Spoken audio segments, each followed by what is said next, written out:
विश्वानि देव सवितर्दुरितानि परासुव यद्भद्रं तन्न आसुव। ओम शांति शांति शांति। मान्य पूज्य स्वामी जगदीश्वरानंद जी आर्यगण आर्याओं सत्यार्थ प्रकाश के स्वाध्याय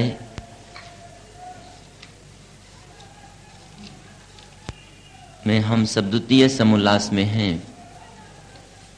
द्वितीय समोल्लास में शिक्षा का विषय है और शिक्षा के विषय में आर्याओं जो हजारों वर्षों से बिगड़ा हुआ स्वरूप था, ऋषि ने प्रयास किया है कि उसको हम सुधार दें।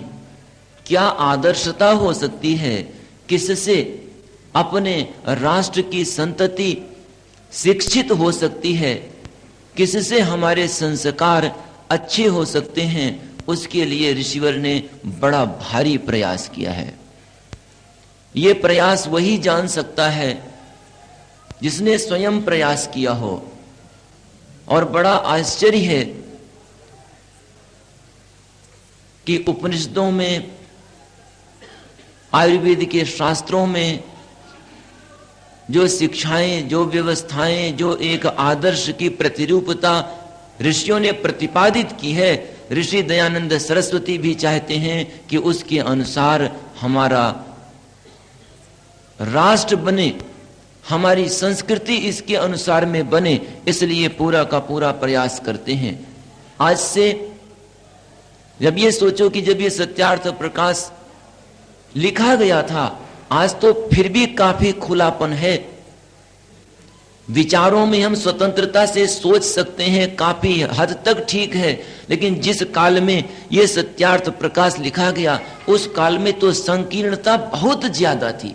लेकिन उस संकीर्णता में भी ऋषि ने इतनी बड़ी क्रांति की, इतने खुले रूप में, कि किस प्रकार से हमारी शिक्षा, किस प्रकार से हमारी संतति उन्नति को प्राप्त हो, ऋषि ने उस काल में लिखा। कि इस काल में भी जिसको बताने में ही आज के आचार्यगण हिम्मत नहीं कर पाते, लेकिन उस काल में ऋषि ने लिखा इस ग्रंथ को।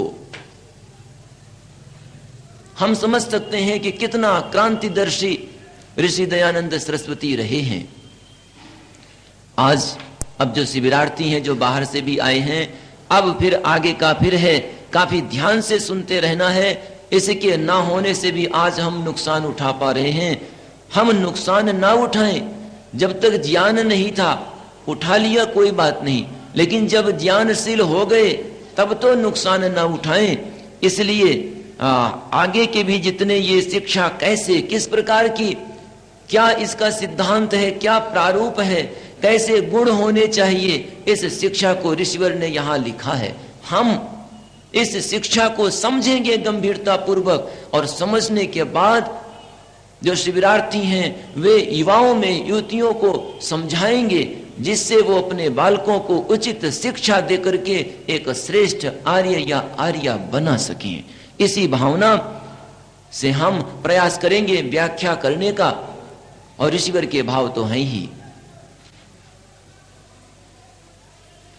बालकों को माता सदा उत्तम शिक्षा करे। पहले ही स्वामी जी ने प्रारंभ किया था, मातृमान पितृमान आचार्यवान पुरुषो वेदा। अब ऋषिवर यहां लिखते हैं कि बालकों को माता सदा उत्तम शिक्षा किया करे, और सदा उत्तम शिक्षा किया करे। कहते हैं क्यों? उत्तम शिक्षा से क्या होगा? अब देखो, जिससे संतान, सबके पास सत्यार्थ प्रकाश तो होगा, पूजा सत्यार्थ प्रकाश उनको दे दो। सत्यार्थ प्रकाश है व्यवस्था कि माता सदा उत्तम शिक्षा करे। क्यों? कहते हैं जिससे संतान सभ्य हो। कहते हैं और किसी अंग से कुचेष्टा ना करने पावे।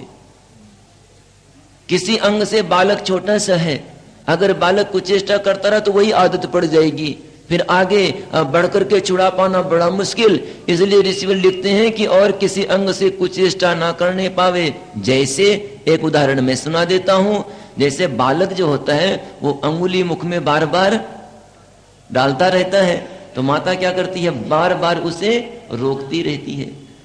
यही तो माता का तो कार्य है, कर्तव्य है।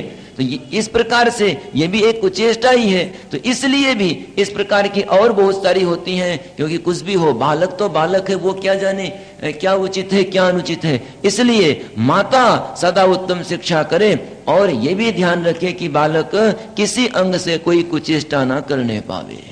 अब माता का सबसे बड़ा उत्तरदायित्व एक खड़ा है, जिसके कारण से हम कहते हैं मातृभाषा।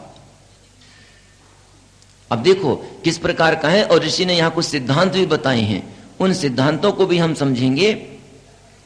और अब देखना है कि बालक को किस प्रकार से माता शिक्षा करे। कहते हैं जब बोलने लगे तब उसकी माता बालक की जिह्वा जिस प्रकार कोमल होकर स्पष्ट उच्चारण कर सके वैसा उपाय करे कि। अब इसके बाद में माता का उत्तरदायित्व तो बनता है कि वो माता अब जब बालक बोलने लग गया है तो वर्णों को, अक्षरों को ठीक ठीक उच्चारण अपने संतान से करवाए। कहते हैं कुछ उपाय ऋषिवर बता रहे हैं कि कहां कैसे। कहते हैं जो जिस वर्ण का स्थान, देखो जो हमारे यहां वर्ण है 63 अक्षर होते हैं। कितने अक्षर होते हैं? जिनके पास कॉपी और पेन हो वो लिख लें, उसमें 63 अक्षर होते हैं। और ये देखो जिस वर्ण का जो स्थान है, जिस वर्ण का जो स्थान है और प्रयत्न, स्थान और प्रयत्न, तब सबसे बड़ी बात यह है कि माता को पहले पता हो कि कौन सा स्थान होता है, कौन सा प्रयत्न होता है, तब तो वो सिखाएगी। अगर माता को ही शुद्ध उच्चारण नहीं आ पाता तो बालक का भी शुद्ध उच्चारण नहीं आएगा। इसलिए भी माता का शिक्षित होना बहुत जरूरी। एक उदाहरण देते हैं कि जैसे पा, ये पा अक्षर का उच्चारण स्थान क्या है? ओष्ठ है। तो उच्चारण स्थान ओष्ठ से और स्पृष्ट प्रयत्न, ये स्पृष्ट प्रयत्न क्या है कि दोनों ओष्ठों को मिलाकर बोलना। अब जैसे उच्चारण करके देख लो पा, और कोई ये सोचे कि मैं ओठों को नहीं मिलाऊंगा और पा बोल दूंगा, प्रयास करके देख लो। ऋषियों ने सिद्धांत बनाए, हमारे मुनियों ने सिद्धांत बनाए, और अब पा का उच्चारण को ये सोचे कि हम स्पष्ट प्रयत्न नहीं करेंगे, तो उच्चारण करके देख ले, उच्चारण ही संभव नहीं है। और ऋषियों की बुद्धिमत्ता तो देखो, एक एक अक्षर का उच्चारण किया, और ये भी आश्चर्य, उच्चारण करके ये देखा कि कहां से वर्ण निकलते हैं, कहां पर उनके वायु की टकराहट होती है, कहां पर उनको बोला जाए, मुख आदि अंग को किस किस के सहारे से बोला जाए, जीव को कितना नजदीक लाया जाए, कितना दूर ले जाया जाए। इतनी सूक्ष्म रूप से विवेचना संसार के किसी भी जगह उपलब्ध नहीं होती। इसीलिए तो इस भाषा को हम देव भाषा कहते हैं।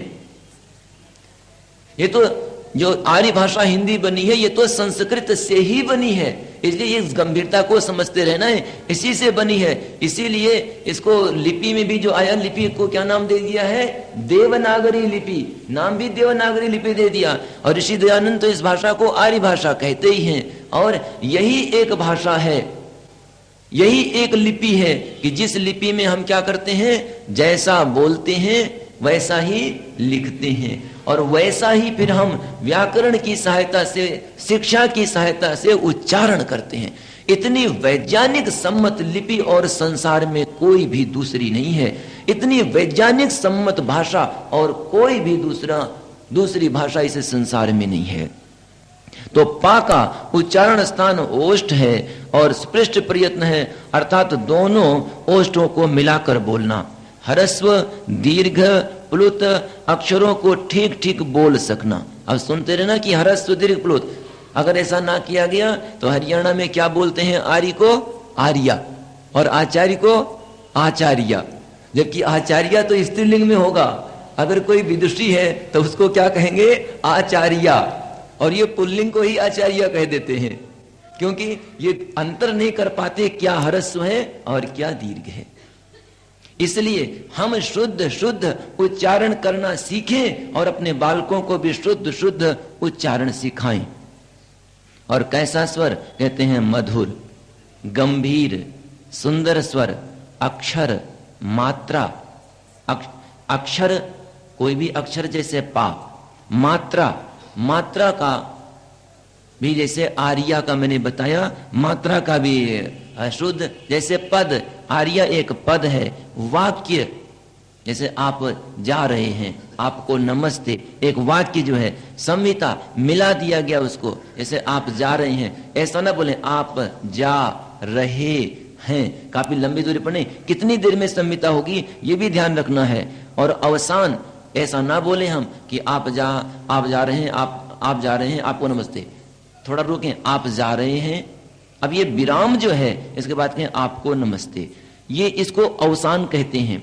मैंने बड़े संक्षिप्त से एक उदाहरण जो लौकिक है इस प्रकार में है। और माताएं जब शिक्षित होती हैं, अपने संतानों को सिखाने लगती हैं, तो बहुत कुछ उसमें भी आ जाता है कि कैसे बालक को सिखाया जाए। आगे ऋषि कहते हैं,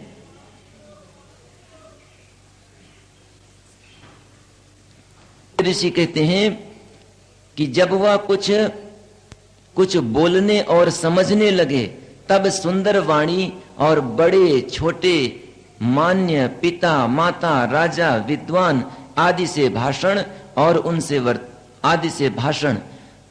उनसे वर्तमान और उनके पास बैठने आदि की भी शिक्षा करें, जिससे कहीं उनका अयोग्य व्यवहार ना होके सर्वत्र प्रतिष्ठा हुआ करे। जब वो बालक बड़ा हो जाए, कुछ समझने के योग्य लगे, तब उसको सुंदर वाणी और बड़े छोटे के साथ में माता, पिता, राजा, विद्वान आदि से कैसे बोला जाए, उनसे व्यवहार, वर्तमान का अर्थ यहाँ व्यवहार, उनसे कैसे वर्ता जाए, वहां थोड़ा सा लिख लेना, वर्तमान में संदेह न रह जाए, वर्तमान का व्यवहार अथवा वर्ताव। और उनके पास बैठने आदि की भी शिक्षा करें, कि जिससे बालक का व्यवहार कभी अयोग्य ना हो। अगर अयोग्य नहीं होता है तो सर्वत्र प्रतिष्ठा उसकी होगी। आगे कहते हैं, जैसे संतान जितेंद्रिय, विद्या प्रिय और सत्संग में रुचि करें, वैसा प्रयत्न करते रहें। संतान जिससे जितेंद्रिय हो सके, इंद्रियों पर अधिकार करने वाला हो, विद्या प्रिय हो, और सत्संग का अर्थ ऐसा नहीं है जैसे आजकल लोक में चलता है कि सत्संग में गए, निरंकारी धन सतगुरु राधा स्वामी, भिन्न भिन्न सत्संगों में जाना। सत्संग का अर्थ ये सत्संग नहीं है, ये तो हम कुसंग मानते हैं इसको। सत्संग क्या है? सज्जनों का संग सत्संग कहलाता है। और यहाँ सज्जन लोग कहाँ बसते हैं? वो तो लेकर के ढूंढा भी जाए प्रकाश तो बड़ी मुश्किल से सत्संग लोग मिलेंगे, वहां सत लोग मिलेंगे। सत्संग का अर्थ है सज्जना नाम, सताम संगाहिति सत्संग, सज्जनों का संग सत्संग। अर्थात प्रत्येक ये चाहते हैं कि इनका जो व्यवहार हो, उठना बैठना हो, अच्छे लोगों के ही साथ हो, खराब के साथ ना हो, यही सत्संग का अर्थ है। वैसा प्रयत्न करते रहें। कहते हैं व्यर्थ क्रीड़ा ना करे। नहीं, आजकल के जैसे बालक क्रिकेट उठाए और सुबह से पहुंच गए और रात्रि तक में भी वही खेलते रहे, व्यर्थ क्रीड़ा के लिए नहीं। रोदन, रोने के लिए आज ऋषि कहते हैं कि रोदन भी व्यर्थ नहीं होना चाहिए। हास्य, व्यर्थ हास्य भी ना हो, लड़ाई भी ना करे, हर्ष शोक, किसी पदार्थ में लोलुपता अर्थात बहुत ज्यादा लालच ना करे इसमें, किसी पदार्थ में ईर्ष्या द्वेष आदि ना करे। आगे ऋषि कहते हैं उपस्थेंद्रिय के स्पर्श और मर्दन से वीर की क्षीणता, नपुंसकता होती और हस्त में दुर्गंध भी होता है, इससे इसका स्पर्श न करें। सज्जनों, आर्यों, आर्याओं, शिविरार्थियों, ऋषि के समय से पहले ही एक ऐसा कहना चाहिए भूचाल आ चुका था भारत में कि जब ब्रह्मचर्य की महिमा गिर सी चुकी थी। ब्रह्मचर्य ही भारत का बल था। महिमा इतनी समाप्त हो चुकी थी कि ऋषिवर दयानंद को काफी स्पष्ट करके बताना पड़ा अपने देश के लोगों को और माता पिता को। ये भी माताएं और जो पुरुष हैं ये भी समझेंगे कि माता पिता को ऋषिवर यहां एक उपदेश देते हैं कि देखो बालकों को ब्रह्मचर्य में कैसे रहा जाए, इसको सिखाना है। ब्रह्मचर्य हमारा बल है, ब्रह्मचर्य हमारी संस्कृति का आधार है। जब तक वो विद्या ग्रहण करता है तब तक तो ब्रह्मचर्य रहना ही रहना उसको है। लेकिन माता पिता अपने बालक को संभालते हैं, बताते हैं कि ब्रह्मचर्य ही एक साधन है अपनी संस्कृति को संभालने का, अपने जीवन को उन्नति के पथ पर ले जाने का। इसलिए माता पिता का उत्तरदायित्व भी बनता है कि वो बालक को, बालिका को इसके विषय में बताए और उसे आगाह करे, अपने बच्चों को संभाले। ये मत समझो पता नहीं कौन सा युग आया कि जब हम अपने बच्चों को संभालने में भी शर्म और संकोच महसूस करते हैं। ये बच्चे जब बिगड़ जाते हैं तो रोना हमें पड़ता है, किसी दूसरे को नहीं। और ये ना तो कोई अपराध बोध है, हमारा कर्तव्य बनता है। अब वो गुरुकुल रहे नहीं कि सब बच्चे गुरुकुल में आचार्य के पास रहते थे, आचार्य संभालता था, आचार्य सिखाता था। और आप लोग सोच रहे होंगे हम सब आचार्य हैं, गुरुकुल में सिखाते हैं, संभालते हैं, व्याख्यान देते हैं, बताते हैं कि हमारा बल ब्रह्मचर्य बल, बिना इसके हम श्रेष्ठ विद्वान नहीं बन सकते, अपने राष्ट्र को नहीं संभाल सकते, अपने समाज को उन्नति के पथ पर नहीं ले जा सकते। लेकिन ऋषिवर चाहते हैं कि माता पिता भी अपने संतानों को संभाले, ब्रह्मचर्य के महत्ता को बताए। कहते हैं कि क्या करें, सदा सत्य भाषण, हमेशा अपने बालक को सत्य भाषण ही करावे। और शौर्य अर्थात शूरता, सत्य भाषण का अर्थ समझ में थोड़ा सा ये बता दें, आजकल माताएं भी सिखा देती हैं। लोग कहते हैं ना, काफी वही सुना देता हूं कि बाहर से कोई आया, घर में माता पिता हैं, तो वो बालक को कह देते हैं, बालक तो बालक ठहरा, बालक तो नकल करेगा, और बालक से क्या कह देते हैं, जाकर के कह दो कि माताजी या पिताजी कह रहे हैं कि पिताजी या माताजी घर में नहीं है। तो वो जाकर के कहता है, बालक तो नकल करने वाला है, वो कहता है कि पिताजी कह रहे हैं, कह दो पिताजी घर में नहीं है। वो क्या कहता है कि ये तो पिताजी घर में है, मिलना नहीं चाह रहे हैं। ध्यान रहे, हमने कह तो दिया, लेकिन इसके पीछे एक रहस्य ये है, हमने कह दिया लेकिन हमने जाने या अनजाने में, पहले पता नहीं होता, जाने या अनजाने में हमने बालक के भीतर में एक ऐसे संस्कार डाल दिए, झूठ बोलने के ऐसे संस्कार डाल दिए कि उससे वो जल्दी छुटकारा पाना मुश्किल है। इसलिए बचो। दूसरा है शौर्य, अपने बच्चों को कभी भूत प्रेत कहकर के मत डराओ। अगर वो दूध नहीं पीता तो डराओ मत कि पी लो नहीं तो हवा आएगा, क्या क्या आएगा। पता नहीं कितना डर प्रारंभ करा दिया। कहते हैं ऋषिवर कहते हैं ना, अपने बालकों में शौर्य, शूरता का भाव, शौर्य है शूर का भाव, ये शौर्य कहते हैं धैर्य। प्रसन्न वदन, वदन कहते हैं मुख को, यहाँ प्रसन्न मुख रहे बालक, हमेशा रोता अथवा चिड़चिड़ा ना रहे, माता संभाले, पिता संभाले, आदि गुणों की प्राप्ति जिस प्रकार हो करावे। जब 5-5 वर्ष के लड़का लड़की हों तब देवनागरी अक्षरों का अभ्यास करावे। सबसे पहले किसका अभ्यास करावे? देवनागरी। और देवनागरी के बाद ऋषिवर लिखते हैं अन्य देशीय भाषाओं के अक्षरों का भी। अन्य देशीय भाषाओं के अक्षरों का भी तात्पर्य है फिर अंग्रेजी सिखा दे या फ्रांस सिखा दे। लेकिन आज क्या होता है, आज तो देवनागरी सीखेगा 3-4 वर्ष बाद, और पहले ही क्या अभ्यास करेगा? ABCD, एक अनार्स भाषा, एक मलेच्छ भाषा पहले सीखेगा, और देवनागरी देवताओं की ये जिसकी जो है लिपि बाद में, पहले वही लिपि सीखेगा। देखो किसी लिपि से कोई द्वेष नहीं, लेकिन सबसे पहले आवश्यक है कि अपनी जो मातृभाषा की लिपि है पहले वो आए, वो जाना जाए। और जो वैज्ञानिक सम्मत है तो देवनागरी अक्षरों का अभ्यास करावे और अन्य देशीय भाषाओं के अक्षरों का भी। इसलिए कोई द्वेष नहीं है उससे, लेकिन उसके बाद में। और ये किसके लिए है? अभी तो माता का ही चल रहा है। माताओं देख लो कितना ज्यादा उत्तरदायित्व तो आप पर है। कहते हैं उसके पश्चात जिनसे अच्छी शिक्षा, विद्या, धर्म, परमेश्वर, माता, पिता, आचार्य, विद्वान, अतिथि, राजा, प्रजा, कुटुंब, बंधु, भगनी, वृत्ति आदि से कैसे कैसे वर्तना, इन बातों के मंत्र, श्लोक, सूत्र, गद्य, पद्य भी अर्थ सहित कंठस्थ करावे। कैसी शिक्षा, जिससे शिक्षा कैसी हो वो विद्या, धर्म, परमेश्वर, माता पिता, आचार्य, विद्वान, इनसे कैसे कैसे व्यवहार करना, और इन सब के जो मंत्र हैं, श्लोक हैं, सूत्र गद्य या पद्य में हैं, ये सब भी कंठस्थ करा देवे इसी समय। कहते हैं क्यों? कहते हैं जिनसे संतान किसी धूर्त के बहकावे में ना आवे, और जो जो विद्या धर्म विरुद्ध भ्रांति जाल में गिराने वाले व्यवहार हैं उनका भी उपदेश कर दे, जिससे भूत प्रेत आदि मिथ्या बातों का विश्वास ना हो। देखो ऋषिवर लिखते हैं कि बालकपन से ही उनको इस प्रकार के श्लोक मंत्र आदि कंठस्थ करा दे। ऐसा मत मंत्र कंठस्थ करा देना कि भूत पिशाच निकट नहीं आवे, महावीर जब नाम सुनावे, नासे रोग हरे सब पीरा, जो सुमिरे हनुमत बलवीरा। कहते हैं आगे तो है भूत प्रेत आदि मिथ्या बातों का विश्वास ही ना हो, ऐसा करना है, इससे तो विश्वास और जम जाएगा। और देश में पहले यही सिखाना प्रारंभ करते हैं बालकों को, कहते हैं कि हनुमान चालीसा पढ़कर के आओ तभी भोजन मिलेगा। देखो श्रेष्ठ सिद्धांतों को, जिनसे अच्छी शिक्षा मिल सके, जिनसे इस पाखंड आडंबर से छूट सके, बालकों को वो कराना है, और कभी ऐसे संस्कार नहीं डालने हैं जिससे भूत प्रेत आदि मिथ्या बातों का विश्वास हो।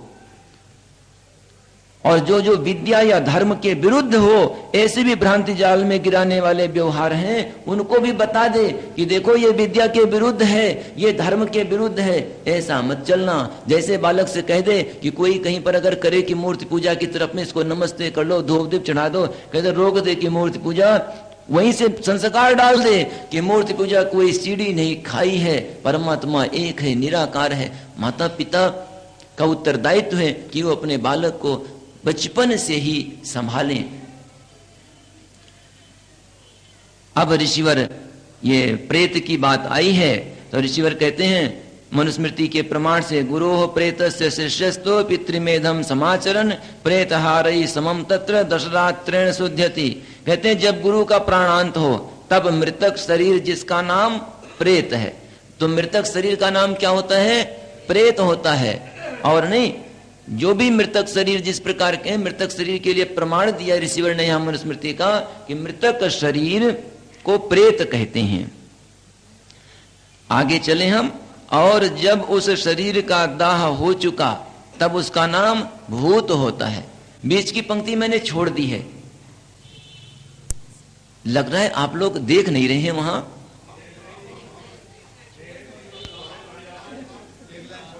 कनक 10वें दिन शुद्ध होता है, रिसीवर ने अनुवाद कर दिया, बस वहां पर जैसा इस प्रकार था अनुवाद के रूप में कर दिया है। लेकिन मूल सिद्धांत यह है कि तीसरे दिन क्या होता है, अस्थियों को उठाकर ला करके क्या करेंगे, हम कहीं पर रख देंगे या जमीन के भीतर में कहीं पर हम खेत आदि में गाड़ देंगे, बस। कोई 10वें दिन शुद्ध का नहीं है। स्वामी जी का केवल तात्पर्य इतने से है, मैंने पहले दिन कहा था ना, तात्पर्य, आसक्ति, आकांक्षा और योग्यता, इन चारों को लेकर के जब हम निश्चय करते हैं तो केवल इतना कहना है ऋषिवर का कि जब मर जाता है व्यक्ति तो वो जो शरीर होता है उस शरीर को क्या कहते हैं, क्या कहते हैं? प्रेत। और जब शरीर का दाह हो चुका हो तब उसका नाम क्या होता है? भूत होता है। भूत का मतलब अब ये समाप्त हो चुका। ऋषिवर कहते हैं अर्थात वो अमुक नामा पुरुष था, फिर उसके साथ में क्या लगाते हैं? था। कहते हैं ना ऐसा व्यक्ति था, तो ये था जो लगा देते हैं, इसका मतलब ये भूत हो चुका। कहते हैं जितने उत्पन्न हो वर्तमान में आके ना रहें, वे भूतस्थ होने से उनका नाम भूत है। जो उत्पन्न हो वर्तमान में ना रहें अर्थात अब वो समाप्त हो चुके होते हो, अर्थात भूत में स्थित हो जाने के कारण से उनका नाम भूत है। कहते हैं ऐसा ब्रह्मा से लेके आज पर्यंत के विद्वानों का सिद्धांत है, परंतु जिसको शंका, कुसंग, कुसंस्कार होता है उसको भय और शंका रूप भूत प्रेत शाकिनी डाकिनी आदि अनेक भ्रमजाल दुखदायक होते हैं। समझ में तो आई गया इसको? क्योंकि शंका, कुसंग और कुसंस्कार, इन्हीं से भय और शंका होती है। और भय और शंका रूप से भूत प्रेत शाकनी डाकनी आदि अनेक भी इसमें ओपरी पराई जिन्न पीर सब उसी में लागू हो जाते हैं। कहते हैं देखो जब कोई प्राणी मरता है, अब यहां सिद्धांत भी समझ लो, ऋषिवर यही सिद्धांत लिख रहे हैं। जो शिविरार्थी हैं उन्होंने आज सुना है पूरा प्रसंग, उनके समझ में झटित ही आ जाएगा। झटित कहते हैं तुरंत। कहते हैं देखो जब कोई प्राणी मरता है तब उसका जीव पाप पुण्य के वश होकर परमेश्वर की व्यवस्था से सुख दुख के फल भोगने के अर्थ जन्मांतर धारण करता है, दूसरा जन्म वो ले लेता है। क्या इस अविनाशी परमेश्वर की व्यवस्था का कोई भी नाश कर सकता है? अर्थात कोई भी नाश नहीं कर सकता। अज्ञानी लोग वैदिक शास्त्र व पदार्थ विद्या के पढ़ने सुनने और विचार से रहित होकर सन्निपात ज्वरादि शारीरिक और उन्मादी मानस रोगों का नाम भूत प्रेतादि धरते हैं। यहां पर जब सन्निपात अर्थात ज्वर जो है जब बिगड़ जाता है, बहुत ज्यादा टेम्परेचर हो गया, तब क्या होता है व्यक्ति पागलों जैसा एक व्यवहार करने लग जाता है, उन्मत्त जैसा व्यवहार करने लग जाता है, तब लोग कहते हैं भूत प्रेत आ गया। फिर उन्माद आदि मानस रोग जब होता है तब भी उसका नाम भूत प्रेत आदि रख देते हैं, लेकिन वो तो उन्मादी मानस रोग हैं ना कि भूत प्रेत। ये सन्निपात आदि ज्वर है ना कि भूत प्रेत, ये रोग हैं, इनका चिकित्सा से इलाज होता है। इनका इलाज कैसे हो? कहते हैं उनका औषध सेवन और पथ्यादि उचित व्यवहार जब करते हैं तो इलाज हो जाता है। लेकिन जब हम औषध सेवन और पथ्यादि उचित व्यवहार ना करके उन धूर्त पाखंडी महामूर्ख अनाचारी स्वार्थी भंगी चमार शूद्र मलेच्छादि पर भी विश्वासी होकर अनेक प्रकार के ढोंग छल कपट और उच्छिष्ट भोजन डोरा धागा आदि मिथ्या मंत्र यंत्र बांधते बंधवाते फिरते हैं, अपने धन का नाश संतान आदि की दुर्दशा और रोगों को बढ़ाकर दुख देते फिरते हैं। इसकी व्याख्या कर देता हूं मैं। क्या है? ऐसे जो हो गए रोगी, उन्माद के रोगी, सन्निपात आदि ज्वर के रोगी, तो उनका इलाज क्या है? औषधि सेवन और पथ्य, ये तो उनका इलाज है। लेकिन क्या होता है कि हम ना तो उनको औषधि खिलाते हैं ना तो पथ्य उनका करते हैं। और क्या करते हैं? उनको ले जाते हैं सयाने के पास में, ओझा के पास में, पीर के पास में ले जाते हैं। और वो होते कौन कौन हैं? क्या वो बड़े भारी विद्वान? समझते रहे ना, जो लोग एक आरोप लगाते हैं कि ऋषिवर ने यहाँ भंगी चमार भी लिख रखा है, मैं बता देता हूँ, इसलिए मैंने कहा व्याख्या कर देता हूँ। लोग कहते हैं ऋषिवर को ये नहीं लिखना चाहिए था, मैं सुनाता हूँ ऋषिवर ने ठीक ठीक लिखा है। ऋषिवर ने कहीं गलती नहीं की है इसमें। और अब देखो है क्या ये भंगी चमार शूद्र मलेच्छादि है क्या? देखते हो ये जो पाखंड करते हैं ये कोई विद्वान नहीं करते, ये उतारने का ये सयाने और ओझा जो है कोई व्याकरण का विद्वान नहीं होता, ये कोई दर्शनों का विद्वान नहीं होता, ये तो अनपढ़ गंवार लोग होते हैं। और उस अनपढ़ गंवार को ऋषिवर कैसे लिखते हैं? ऋषिवर कहते हैं धूर्त।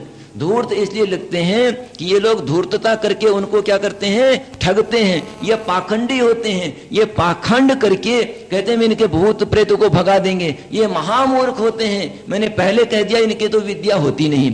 अनाचारी भी होते हैं, इसलिए दुराचार व्यभिचार की भी हम सुनते रहते हैं इनके विषय में। और स्वार्थ तो है ही है। फिर भंगी और चमार, अर्थात इसको विद्वान कोई उच्च वर्ण या द्विज में बहुत कम ही करते हैं। करता कौन है? ये भंगी। भंगी कौन? जो महिला आदि को स्वच्छ करता है। चमार कौन? चमार वो जो चर्मकार है, चमड़े आदि निकाल करके अपनी आजीविका गंवाता है। एक ये विचार करके देखो, जो लोग इतना बड़े भारी आरोप लगाते हैं कि भंगी चमार शूद्र मलेच्छ आदि लिख रखा है ऋषिवर ने, यहां नहीं लिखना चाहिए था। लेकिन हम ये कहते हैं कि अगर वो ऐसा काम करता है, ये ऋषिवर ने तब लिखा था